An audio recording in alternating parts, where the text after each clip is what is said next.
நடிகையான வனிதா விஜயகுமார் திருமணத்திற்கு பின்னர் முழுமையாக திரையுலகிலிருந்து விலகிய நிலையில் மீண்டும் ஹீரோயினாக கம்பேக் கொடுத்த எம்ஜிஆர் சிவாஜி ரஜினி கமல் படத்தை தயாரித்து ஹீரோயினா நடிச்சிருந்தாரு. இந்த படத்தை நடன இயக்குனர் ராபர்ட் தயாரித்து ஹீரோவாக நடித்த நிலையில் இந்த படம் படுதோல்வியை சந்தித்தது. இந்த படத்தில் இருவரும் இணைந்து நடிக்கும் போது வனிதா விஜயகுமார் மற்றும் ராபர்ட் இருவரும் காதலிக்கவதாக கூறப்பட்டது. ஆனால் படத்தின் தோல்விக்கு பின்னர் ராபர்ட் இதனை மறுத்தார். இதன் பின்னர் வனிதா விஜயகுமாருக்கு பெரிதாக எதுவும் வாய்ப்பு கிடைக்காத நிலையில் உலக நாயகன் கமலஹாசன் தொகுத்து வழங்கி வந்த பிக் பாஸ் சீசன் 3 நிகழ்ச்சியில கலந்து கொண்டாங்க. வத்திக்குச்சி வனிதா என பெயர் எடுக்கும் அளவுக்கு பல சண்டைகளை கொளுத்தி போட்ட இவர் 21 நாட்கள்ல பிக் பாஸ் வீட்டை விட்டு வெளியேற்றப்பட்டார்.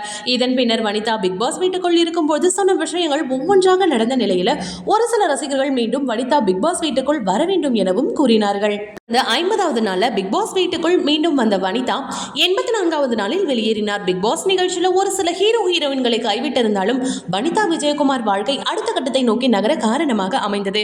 அதன்படி அடுத்தடுத்து சில ரியாலிட்டி நிகழ்ச்சிகள், சீரியல் மற்றும் திரைப்பட வாய்ப்பை கைப்பற்றி அவர் தொடங்கினார். கடந்த ஆண்டு இவர் நடிப்புல ஹாரா, அந்தகன் உள்ளிட்ட 4 படங்கள் ரிலீஸ் ஆன நிலையில தற்பொழுது மீண்டும் ஒரு தயாரிப்பாளராக மாறி இவரே இயக்கி ஹீரோயினாக நடித்துள்ள திரைப்படம் தான் மிஸ்ஸஸ் அண்ட் மிஸ்டர். இந்த படத்தை ஜோவிகா விஜயகுமார் வழங்குகிறார். வனிதா விஜயகுமாருக்கு ஜோடியாக நடன இயக்குனர் ராபர்ட் நடித்து வருகிறார். ஏற்கனவே இவர்கள் இருவரும் இணைந்து நடித்துள்ள நிலையில மீண்டும் இணைந்து நடித்துள்ளனர். மேலும் இந்த படத்தின் ட்ரீசர் கடந்த மாதம் வெளியாகி வைரலான நிலையில தற்பொழுது இந்த படத்தின் ட்ரைலர் நாளை காதலர் தினத்தை முன்னிட்டு வெளியாக உள்ளதாக அறிவிக்கப்பட்டுள்ளது.